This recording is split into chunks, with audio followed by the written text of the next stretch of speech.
Yang kedua, suatu peristiwa yang dilakukan oleh dokter yang di sana melanggar hukum. Begitu ya maksudnya? Ya, melanggar hukum. Hukum itu ada 3 aspek. Hukum administrasi, hukum pidana, dan hukum perdata. Oke, paham ya?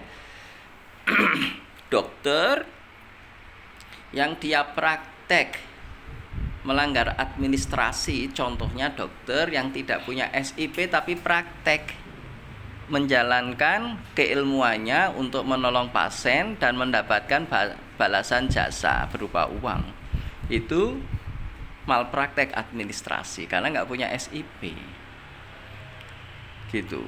Lebih-lebih nggak ada SIP, jasa belum lulus seperti koas ini ya, itu tetap disebut malpraktek administrasi.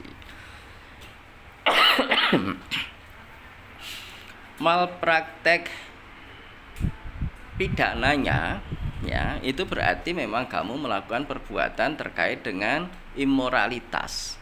Karena pidana itu berhubungan dengan perbuatan immoral. Contohnya, sudah dokter, sudah punya SIP, sudah praktek. Ya. Kemudian dia dokter umum melakukan abortus, ya itu melanggar pidana, ya kan? Pertama jelas bukan kompetensinya, 2 jelas itu perbuatan immoral, dan itu bukan keahliannya gitu ya, dan dia melakukannya sendiri, tidak ada keadaan darurat itu loh. Nah ini jelas melanggar pidana. Kalau dari sisi perdata, sebetulnya perdata itu merupakan aturan khusus, berbeda dengan 2 yang pertama tadi, aturan umum. Aturan khusus ini lebih bersifat hubungan antar badan hukum, ya, hubungan para pihak. Ada seorang warga yang sakit, belum sampai istilahnya belum saya kategorikan pasien. Warga yang sakit datang ke seseorang yang mengetahui bidang kesehatan gitu ya, dan yang warga yang sakit itu datang ke seseorang yang tahu bidang kesehatan dan pengobatan, kemudian diobati dan kemudian sembuh. Kemudian nanti warga yang sakit tadi memberi upah, diterima sama orang yang memiliki pengetahuan bidang kesehatan. Oke, selesai ya di sana.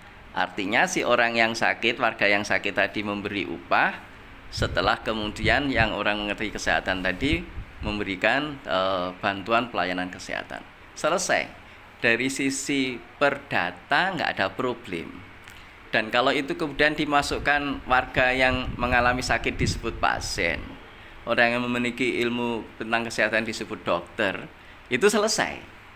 Dari sisi perdata tidak ada problem. Begitu ya. Tapi dari sisi administrasi salah kalau dia itu belum punya SIP. Jadi boleh jadi dari sisi perdata tidak ada problem, tapi dari sisi administrasi salah. Dari sisi pidana bisa salah kalau itu perbuatan tadi abortus. Oke, jadi kesalahan perdata itu terjadi terkait dengan keperdataan.